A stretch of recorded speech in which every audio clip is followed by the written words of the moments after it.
Bom dia. Hoje, dia 27/9, com os alunos do 9º ano, estamos aí continuando o nosso assunto sobre o Japão. E hoje, em especial, vamos falar das características da sociedade japonesa.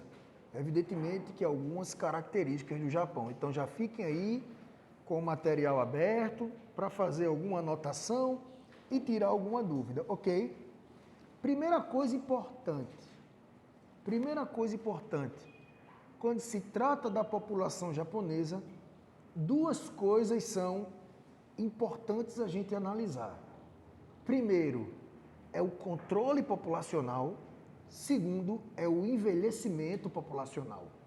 Nós já estudamos sobre isso. Vou relembrar. O controle demográfico populacional geralmente acontece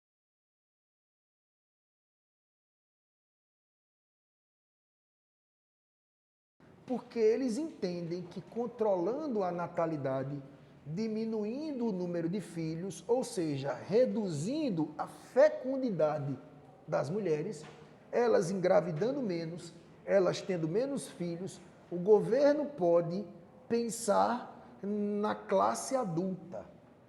Pensa comigo, se um país tem muito jovem, o governo vai gastar muito com os jovens, certo? O governo vai gastar muito com os jovens. E esse dinheiro que é investido para os jovens poderia ser investido para o fortalecimento econômico atual, para a geração de emprego, para o desenvolvimento tecnológico, para uma série de coisas. Às vezes, a gente tem muita coisa para fazer, né? Quem nunca passou pela essa situação assim? Vou dar um exemplo, tá? Você em casa pensa assim, rapaz, se eu pegasse um dinheiro, tem gente que diz assim, se eu tirasse no bicho, se eu tirasse no Pernambuco da Sorte, se eu tirasse na Mega Sena, assim, se eu tirasse na Mega Sena 40 milhões, eu acho que dava para diminuir um pouquinho a dívida. 40 milhões de reais, e que dívida da bexiga é essa? Mas quando a pessoa diz assim, rapaz, se eu pegasse um dinheiro bom, aí o cara fala assim, quanto é um dinheiro bom? Aí o camarada diz assim, 30 mil. Rapaz, eu ia resolver, aí eu ia ficar certinho. Aí começa. Eu ia pagar umas contas, aí daqui a pouco, mas eu preciso tocar a TV. Aí começa a aparecer coisas que estão pendentes, que você acaba fazendo um monte de coisa e ainda vai ficar faltando. Porque é muita coisa para fazer. Claro que eu estou generalizando. Tem gente que com esse dinheiro resolve tudo. Mas tem gente que tem dívidas muito maiores do que 30 mil. Então 30 mil vai amenizar o problema e daqui a pouco vai ficar com a dívida de novo. Enfim, por que eu estou dizendo isso? Porque o Japão, não sei se vocês se recordam, participou da Segunda Guerra e saiu arrasado por conta das bombas atômicas de Hiroshima e Nagasaki na guerra. Então o que acontece? O Japão precisou se reconstruir, se reinventar. E é óbvio que eu vou priorizar isso. Investimento em educação, investimento em tecnologia, investimento em geração de emprego, beleza. Só que se um país que está se reconstruindo e quer investir numa qualidade, numa melhoria, vai precisar conter algumas despesas. Beleza? Assim como a gente contém algumas despesas, eu tenho dinheiro e eu pretendo fazer uma viagem, então eu preciso cortar certos gastos que para mim são desnecessários, para que sobre dinheiro, para que eu possa fazer a viagem. A mesma coisa é o país. Então, ter muitos jovens, as famílias vão ter uma despesa muito grande com os filhos. Ou você acha que filho não é despesa? É claro que é. Quantas vezes a gente já ouviu a história, eu deixo de fazer para mim para fazer para o meu filho. Se eu tiver que comprar um negócio para mim, eu deixo de comprar para mim para comprar para o meu filho. Então, muitas vezes os pais deixam de, por exemplo, fazer um curso para melhorar no seu trabalho, deixam de fazer uma viagem para adquirir uma experiência para melhoria de vida, porque tem que pagar a natação, porque tem que pagar um curso de inglês. Então, existem essas despesas. Então, prioriza-se o filho a você. Então, quando um país tem muitos jovens, então você prioriza essa questão da base e acaba prejudicando outros crescimentos. E aí o Japão entendeu que se as famílias controlarem o número de filhos, vai sobrar tempo e dinheiro para que os pais possam investir neles. Por isso que a gente tem tanta mão de obra qualificada, porque as pessoas podem investir nelas. E aí, eu sendo mão de obra qualificada, eu tenho um bom trabalho, eu ganho bem, eu vou viver mais. Então é uma relação que andam juntas. Controlar a natalidade, diminuir a fecundidade, vai te dar condições de viver melhor, de poder investir na sua saúde, na sua alimentação, no seu trabalho, na sua vida pessoal e profissional, né? Para que você possa viver mais. Então, nós temos aí a política de controle demográfico. Eu já comentei com vocês, tudo de mais é veneno, tudo de menos é veneno, né? Se está faltando é ruim, se tiver demais é ruim. Pense que parece que é besteira, dinheiro demais é ruim, tira o sossego. Né? Claro que a gente fica difícil de pensar isso, porque provavelmente a gente não se enquadra na categoria de ter dinheiro demais. Eu gostaria de ter esse problema. Né? Eu gostaria de ter esse problema. Deixa eu me aperrear com onde eu vou botar meu dinheiro. Né? Mas às vezes, quando você tem dinheiro demais, se você não tiver uma estrutura familiar, você começa a perder certos parâmetros de quê? De bom senso, de humildade. Você começa a achar que o dinheiro é tudo e que ninguém é nada pelo fato de não ter. Então você acaba perdendo os valores da vida, do simples, porque você prioriza só isso. Claro que sobe para a cabeça, claro que a gente não pode generalizar. Então, você tem aí uma necessidade de controlar, mas não pode controlar demais e nem pode ter demais. E a ONU, a Organização das Nações Unidas, estabelece um número seguro, que seria de 1,9 filhos por mulher, que seria, arredondando evidentemente, 2. Então, para a ONU, se as mulheres tiverem 2 filhos, você vai ter um controle da natalidade e você não vai faltar no futuro mão de obra. Beleza? Porque uma coisa é você ter 2, a outra coisa é você ter 6. Percebe? Uma coisa é você ter 2, a outra coisa é você não ter nenhum. Então, de mais vai ser problema, de menos também. No caso do Japão, como eles priorizaram o desenvolvimento do país, é evidentemente que os projetos familiares ficaram em segundo plano. Pela própria urbanização, tecnologia, custo de vida, o modo de vida hoje é assim. E no Japão, a média é que as famílias tenham 1,4 filhos. Ou seja, está abaixo da reposição segura. Então, no futuro, o Japão pode sofrer com falta de mão de obra. Pode. Agora, evidentemente que o Japão, por ser um país do jeito que é, vai ter a condição de poder não sofrer com a falta de mão de obra, porque é um país tão tecnologicamente falando, que hoje em dia eu não preciso de tanta gente para trabalhar numa tecnologia. Eu só preciso, ao invés de 20 pessoas para trabalhar, eu preciso de uma para poder operar a máquina. Então, assim, o Japão tem um planejamento nesse sentido. Então, você tem a redução da fecundidade, você tem o controle da natalidade, o que permite uma melhor qualidade de vida, e por ter uma melhor qualidade de vida, a tendência é que você viva mais. E aí, vivendo mais, entra numa outra temática, que é o envelhecimento da população japonesa. O envelhecimento da população japonesa. Hoje, o Japão é rotulado como um país que tem muitos idosos. Muitos idosos. Isso é um reflexo positivo, porque as pessoas vivem numa qualidade de vida tão boa que tem condições de poder viver mais. Claro que você tem um ou outro problema, mas a ideia é essa. Por que que os idosos morrem muito? Por que que as pessoas... Porque muitas vezes o idoso não se cuida ou não tem condições de se cuidar. Se você fizer um levantamento, minha gente, se você... Veja só como são as coisas. Hein?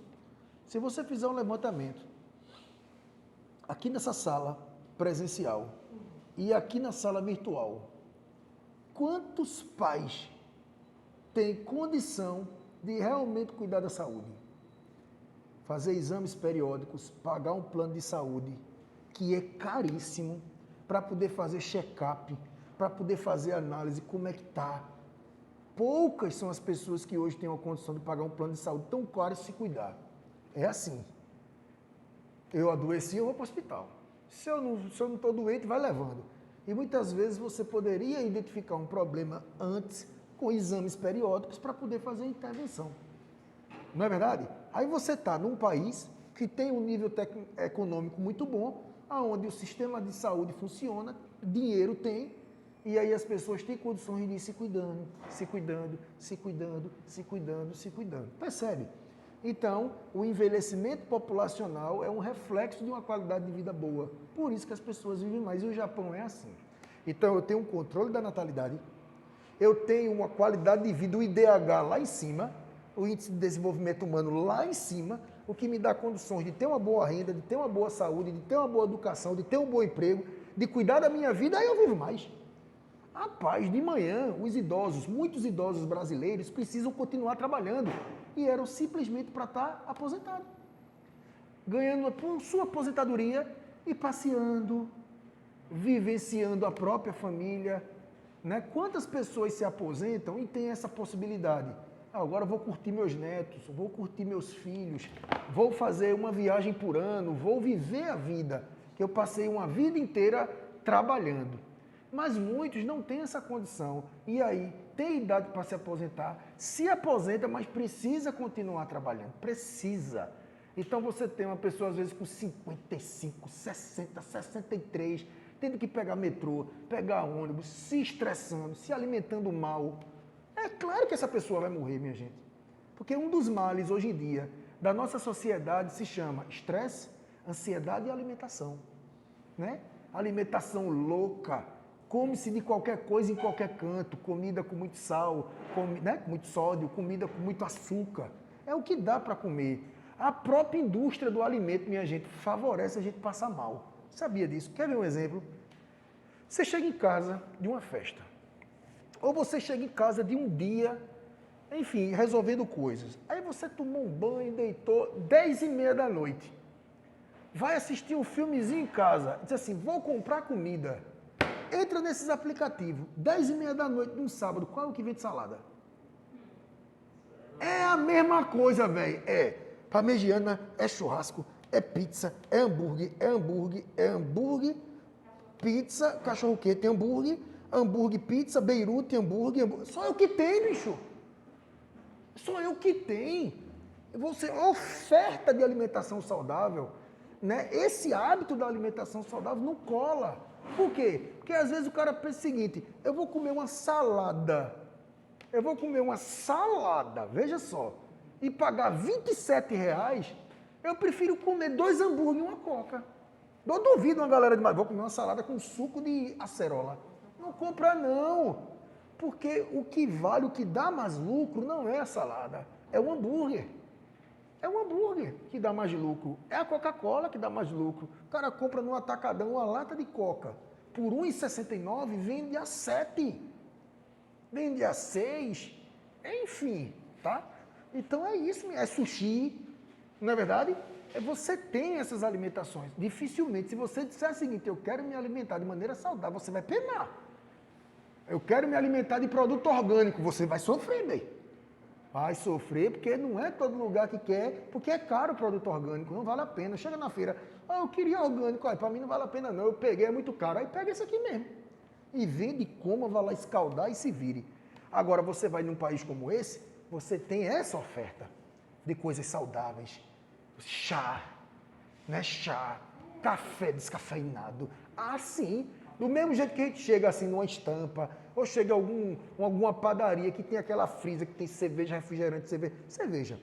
Você presta atenção, as prateleiras do supermercado, as coisas mais baratas, às vezes, estão mais embaixo. E as mais caras ficam na vista. Porque talvez a pessoa não quer estar se abaixando para pegar o mais barato, pega esse daqui mesmo. Isso é estratégia, minha gente. Às vezes, no corredor do caixa, você passa por um corredor que é salgadinho. Isso é modelo americanizado, de que você sai pegando as coisas sem querer. Só, eita, quero. Eita, eu vou levar. Vai que amanhã eu vou assistir um filme mais tarde, eu levo. Ele leva e nem come. Mas tá lá, eu tenho. É a sensação do poder. Então, quando você chega, por exemplo, eu já tive a oportunidade, não de ir ao Japão, mas de fazer um trabalho analisando essa situação. Você chega numa esquina, né? Você abre lá, você bota uma moeda, você tem chá disso. Mas as pessoas são acostumadas a tomar chá. Claro, assim como a gente é acostumado a tomar refrigerante, assim como a gente é acostumado a tomar certas coisas, do mesmo jeito que se acostuma, é porque se aprende. E do mesmo jeito que se aprende, por que o outro não pode se aprender? Às vezes tem algumas incoerências na vida que eu não faço sentido. O camarada tá com calor. Quando a pessoa tá com calor, quer o quê? Ai, meu Deus, algo gelado para refrescar. Aí o cara vai pra praia, no calor da bexiga, faz o quê? Pede um caldinho. Não é não? Pede um caldinho. Tô no calor. Tô água de coco, pedi um suco, pedi um refrigerante, pedi uma cerveja, gelado. Aí o cara quer comer, vai o quê? Um caldinho. Entendeu? Então, assim, tem certas coisas que o hábito se adquire. É feito, eu sempre digo, ninguém nasce racista, se aprende a ser racista. Ninguém nasce preconceituoso, se aprende a ser preconceituoso. E Nelson Mandela, um dos mártires contra o racismo e o apartheid, Mandela disse, ninguém nasce racista, se aprende a ser racista. E do mesmo jeito que você aprende a ser racista, você aprende a respeitar. É uma questão de querer. Então é uma questão de hábito. Então se a gente se alimenta desse jeito, é porque é isso que é culturalmente para nós. A partir do momento que a gente for implementando certos hábitos diferentes, você vai dar a condição das pessoas poderem ter uma vida melhor e viver mais. E aí, mesmo assim, o brasileiro está vivendo mais? Mesmo assim? Imagina com uma alimentação saudável, com uma qualidade de vida melhor, com uma condição financeira melhor. Minha gente, entendeu? Então são essas coisas que o Japão tem. Você tem uma população mais idosa do mundo, que vive melhor e vive mais. Você tem um controle da natalidade. Se você fizer uma análise, a sociedade japonesa, minha gente, presta atenção nessa, viu? Não sei se vocês sabem disso. Você sabia que a cultura oriental japonesa é uma cultura de perfeccionismo? Vocês nunca pensaram isso, não? Quando você fala, quem é que tá? Um japonês está fazendo. O japonês tá fazendo. Na verdade, você tem. Quando você olha um japonês assim, o cara vai fazer uma prova, aquele cara inteligente, aquele cara parece que nasceu com cara de sabido. Porque quando você rotula isso, não é verdade? Porque você olha para o japonês, a coisa que vem na cabeça é isso. Por quê? Porque investe, estuda a vida inteira e existe uma cultura do perfeccionismo. Tanto é que muitos japoneses praticam suicídio porque eles não conseguem administrar o fracasso. E para ele, o fracasso não é não ganhar. O fracasso para ele é não ser perfeito. Não adianta ser só bom, tem que ser perfeito. Então imagina, nós geramos uma expectativa dos nossos familiares. Fulano é inteligente. Eu já passei por isso, minha gente. Eu estou dizendo para você que eu já passei por isso, não por ser referência, mas assim, na minha família, a maioria não queria nada com a vida, então aquele menino que estuda, que faz um cursinho, você diz assim, esse vai dar pra gente, né? Aí você tem um irmão em casa, aí pronto, tá vendo que seu irmão estuda, seu irmão tá vendo aí, tá trabalhando, mas você só quer saber, tá aí na internet. Se você é filho único, tá vendo a vizinha? Tá vendo sua prima? Não tem pra onde. A comparação, ela existe. E nós, muitas vezes ficamos chateados, mas a gente vive com isso. Mas imagina na cultura do perfeccionismo, aonde ser bom não adianta. Você precisa ser o perfeito. Muitos não aguentam, minha gente, o fato de estudar uma vida, ter uma expectativa de que será, e você não conseguir, porque você é um ser humano, e você não aguentar a vergonha de decepcionar seus pais e se suicidar. Isso é questão cultural, minha gente. Então isso precisa ser levado em consideração. Diz? Tem até então, eu esqueci o nome do parque lá no Japão, que é muito conhecido, não parque, sei lá, mas é próprio, entre aspas, onde as pessoas estão passando, você sempre vai ver fotos e tudo mais, que é como você vai ao local onde certinho para eles tirarem. É a fotossíntese. Isso é só uma amostra. Se a gente for analisar realmente a sociedade japonesa, a gente não pode generalizar, né? Porque talvez tenha certas famílias, tenha certas tradições, né? Que isso acaba promovendo. Diz. Eu queria fazer essa pergunta. Queria ou quer? Diga. Fazer essa pergunta não é sobre tanto essa parte agora de perfeccionismo sobre o Japão, não, a parte mais atrás, mas o Japão também veio. A China conseguiu se desenvolver bem por causa que a população dela é muito grande, aí ela tem muita mão de obra barata, como você tinha falado, aí Deng Xiaoping conseguiu ver isso uma coisa boa para fazer a China se desenvolver. Japão, para conseguir se desenvolver, ele achou melhor aumentar a condição de vida das pessoas que ele tem. O Japão, assim como alguns países dos tigres asiáticos que estão se desenvolvendo agora, eles investiram, sabe em quê? Ciência, tecnologia e educação. Ciência, tecnologia e educação. Com ciência, tecnologia e educação, você promove uma pessoa de mão de obra qualificada. E aí, geração de emprego, aperfeiçoamento, a tendência é crescer. E lógico que o Japão recebeu ajuda também ao longo do tempo, né? Recebeu ajuda americana. Veja que incoerência. Os Estados Unidos jogaram as bombas atômicas no Japão, destruindo o Japão. Mas depois que acabou a Segunda Guerra, não veio a Guerra Fria? Aí não era capitalismo e socialismo a disputa? Aí Japão e Estados Unidos eram capitalistas. Aí os Estados Unidos criou um plano para poder ajudar na reconstrução do Japão. Aí existia o plano Marshall, que era uma ajuda mundial, e existia o plano Colombo, que era uma ajuda específica para o Japão. Porque eu fui o responsável pela destruição do Japão. Então eu preciso ajudar o Japão. Tá certo? Eu li sobre isso, eu achava que o japonês tem um sentimento meio de vingança por causa disso, mas não, ele tem como se fosse saber que isso foi um mal, só que foi um mal necessário. Ele viu as necessidades que É porque é difícil. É porque é difícil hoje. É difícil hoje o mundo do jeito que está, você julgar a ação de alguém mediante uma guerra. Mediante uma guerra. Vou te dar um exemplo. Existem certos crimes que não são puníveis, sabia? Tem certos crimes que eu posso cometer e que não é passível de punição. Porque existem algumas situações excepcionais. Por exemplo, alguém vem me assaltar. Alguém aponta uma arma para mim. Alguém dá um tiro em mim, não me acerta. Eu estou armado, dou um tiro em alguém e mato alguém, eu vou ser punido? Eu estava me defendendo, legítima defesa. Quer ver uma outra coisa? Estado de necessidade. Imagina todos vocês no Titanic, afundando.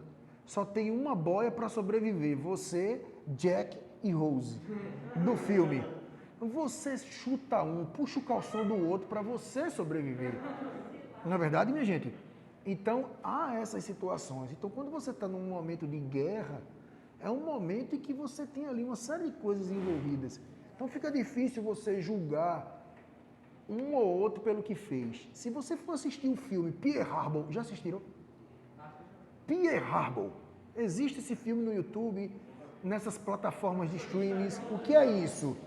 Na Segunda Guerra, o Japão atacou uma base americana, né? De Pearl Harbor. Em vingança, as bombas atômicas de Hiroshima e Nagasaki. Só que a visão americana do negócio é uma, a visão japonesa é outra. São duas visões diferentes. Pois é. Pois é. Então, assim, são visões diferentes. Então, quando você assiste o filme feito pelos Estados Unidos, pela empresa de Hollywood, eles colocam o Japão como os maldosos. E a revolta americana e o ataque se justifica. Só que por que você não vai atacar uma base japonesa? Né? Não está na guerra? Não, você atacou Hiroshima e Nagasaki, que não estava nem na guerra.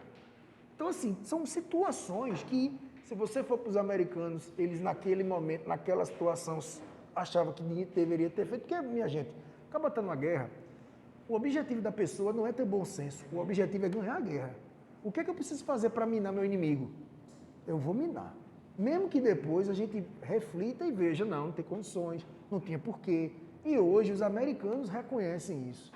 Todos os anos existe um memorial, existe um evento, feito tem no World Trade Center, no 11 de setembro, homenagens, né? Algumas coisas que relembram esse momento, no Japão também tem, né? Que foram momentos que ocorreram em que acaba tá na guerra, bebê. Eu não sei se o Brasil tivesse numa guerra, lutando contra o inimigo, e ele visse a oportunidade de eu vou ganhar a guerra, é só atacar aquele lugar, mas aquele lugar não está na guerra. Não importa, porque se eu não ganhar a guerra, eu vou perder. Entendeu? Então são situações. Então o Japão, ele é um reflexo de momentos de dificuldade e de momentos de reconstrução. Mas muitos países receberam ajuda americana e não são a potência que o Japão é, com um território tão limitado, tão pequenininho e cheio de coisa. Porque investiu em educação, investiu em tecnologia, investiu em qualidade de vida. Aí as pessoas têm aquele sentimento de que eu amo isso aqui. Então as pessoas não jogam lixo na rua, as pessoas se respeitam, porque as pessoas entendem o país como é meu, é pertencionismo, é meu, então eu vou cuidar. Já nós aqui temos o sentimento de que essa rua é minha, mas eu não cuido. Outra dúvida, você pode explicar como funciona o PIB? Porque eu penso assim... O PIB? Porque eu penso assim, na Inglaterra, um país tão pequeno e tem um PIB grande assim... Vamos, Kildare, né? Vamos deixar para o próximo tópico da aula, porque a gente vai falar sobre a economia do Japão. Aí a gente vai ver o que é que eles fazem para poder ter... Eu vou te dar um exemplo para tu entender, tá? Só para tu entender. Imagina 2 traficantes de droga, eu e você. Tá bom? Você vende maconha, eu vendo heroína. Quem é que vai ganhar mais dinheiro? O que vende heroína. Só que tu tem muito mais droga do que eu. Só que tu vai ter que vender um caminhão de droga para ganhar X. Eu vou vender um comprimido para ganhar muito mais. Então depende. O fato do país ser grande ou ser pequeno não determina o país ser rico ou não. Porque se fosse assim, os países mais ricos do mundo deveriam ser aqueles que tivessem o maior tamanho. Mas às vezes o país tem um tamanho muito bom, muito grande, mas eu não posso usufruir. Veja o Canadá. Terceiro maior país do mundo.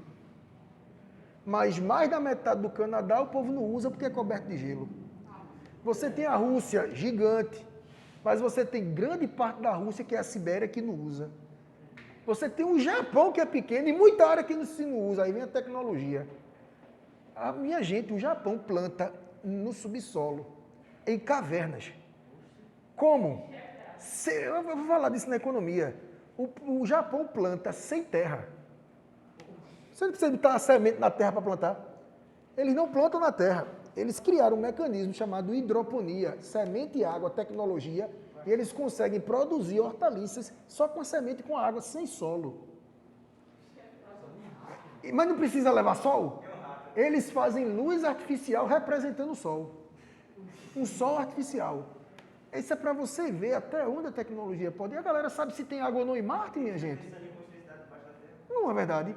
A galera lá no Japão, tem várias ilhas que são interligadas, lá não tem muito terremoto tudinho, eles têm um túnel de vidro que passa por debaixo do oceano. Tá entendendo o que é isso? Um túnel de vidro passando por dentro d'água. Você tem terremoto que treme a terra, as pontes lá, faz assim, ó, e não quebra. Tecnologia. Então a tecnologia está aí, tudo é possível. A questão toda é a capacidade de mão de obra para fazer isso. Porque quando chega um japonês para me dizer o seguinte, feira de ciência, olha, eu inventei aqui o negócio, deve estar certo, né? Deve estar certinho isso aí. Eu vou discutir com um caba desse. Tem um japonês no negócio de robótica. Já pensaram assim, um japonês no negócio de robótica, eu vou discutir o quê? Entendeu? Não é não. Oxi, eu vou discutir. Tá tudo certo aí.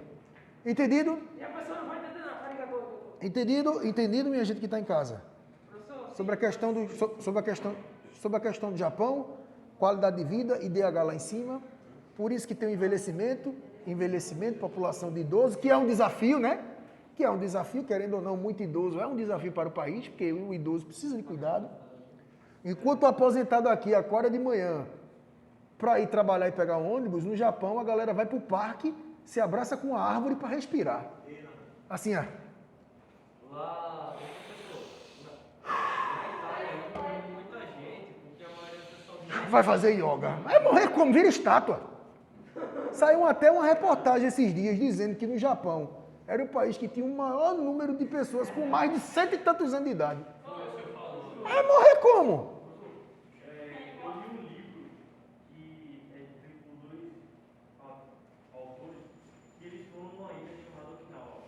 É uma ilha do Japão que tem a maior quantidade de centenários e supercentenários do mundo inteiro. Veja, E lá eles vivem em comunidade, eles plantam a própria comida, eles fazem... sobrevivem, né? Subsistência, né? plantam sua comida. Pois é. Aí vem, mora onde? Numa ilha. Trânsito não tem. Poluição com dióxido de enxofre, dióxido de carbono, não tem. Estresse por conta, não tem. Violência, não tem. A pessoa morre porque tem que morrer, porque não é Jesus, né? Vai ter que morrer.